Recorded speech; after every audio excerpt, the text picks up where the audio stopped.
Okay, so this is number 18 from your review. Okay, what it's asking us is to determine the x-intercepts of each function. Okay, it tells us at the top that f of x is equal to x minus 4 multiplied by x plus 3. If you don't recognize that, that is a quadratic written in factored form. Okay, that's from grade 10.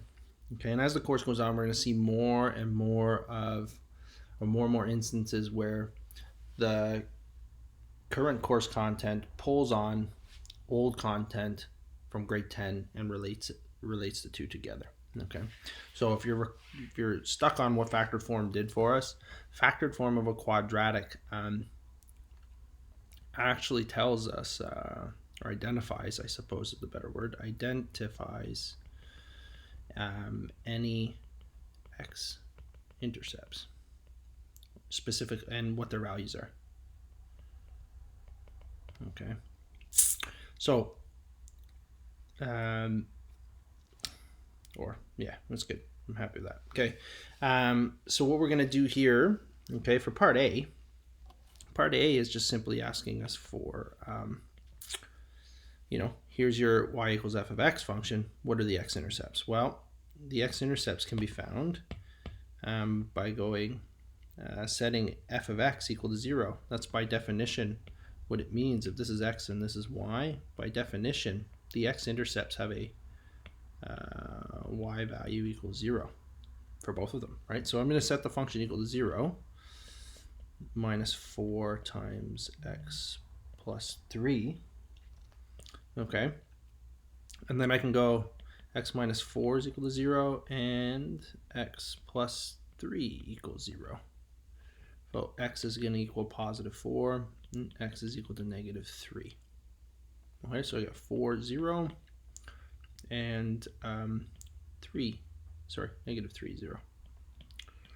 Okay, so those are your two x-intercepts of the base graph. And then what we're going to do here is I'm going to take something that we've learned in this course and use it to our advantage to make this question just a little bit easier, I think, right?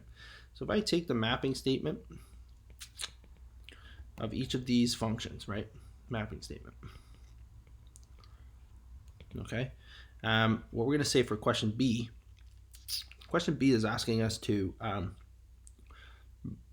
vertically reflect and stretch by a factor of 2, right? So I'm going to take my mapping statement and use it to transform any points that exist on this parabola. I have 2 points that exist on this parabola. It's 4, 0 and negative 3, 0.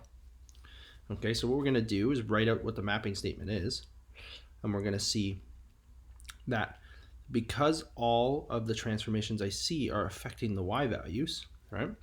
Vertical reflection, vertical stretch, nothing's happening to my x, and I get negative 2y. Okay, with that, I can transform these points now, right? I can transform the point 4, 0 by substituting it in. So I get 4 and negative 2 times 0. Well, look at that.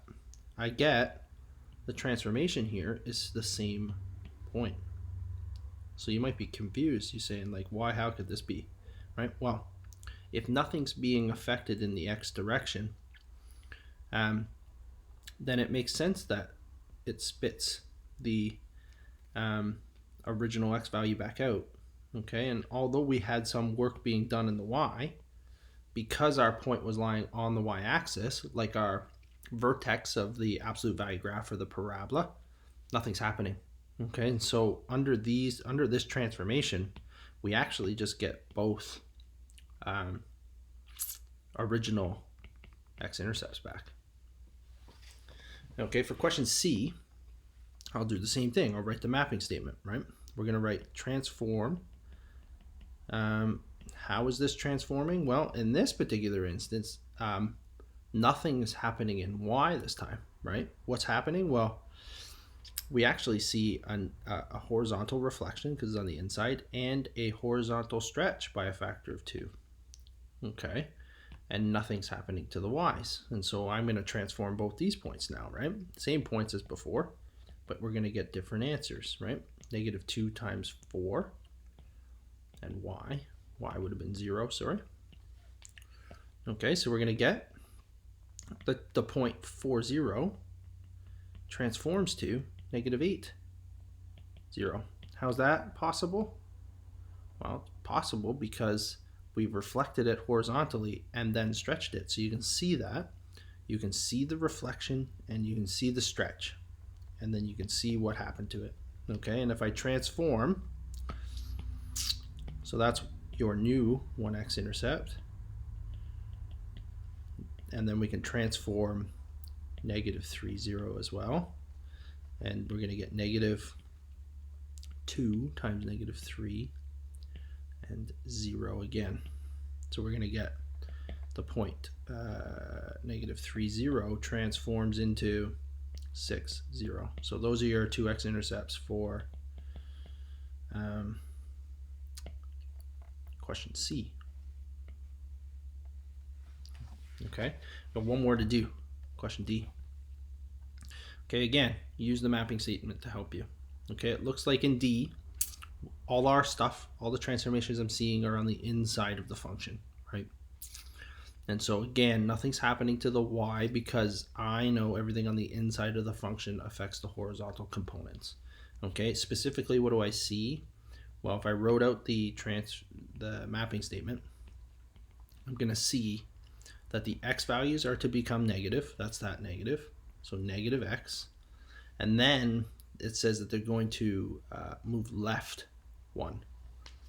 Or the graph is going to move left 1, right? So what we're going to see is I'm going to have to subtract 1 from the x values, and the y values are going to stay the same. Okay, and so I'm just going to do the same transformations I just finished doing. So I'm going to transform the point 4, 0. That's going to turn into negative 4 minus 1 and 0.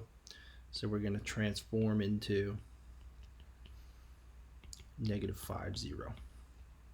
Okay, that would be 1. And the second one is going to be the transformation of negative 3, 0. Transforms into negative, negative, gotta be careful with the number of negatives in this question. I think that's correct. Get a horizontal reflection and a movement left, translation left. I think we're good. Okay, so the point negative 3, 0 is going to transform into 2, 0. Okay, and those will be your two points, or two x-intercepts. That's how the x-intercepts are being moved around in this particular question. Okay, so again, it's just building on some of the knowledge that you've built or acquired or should have acquired in grade 10.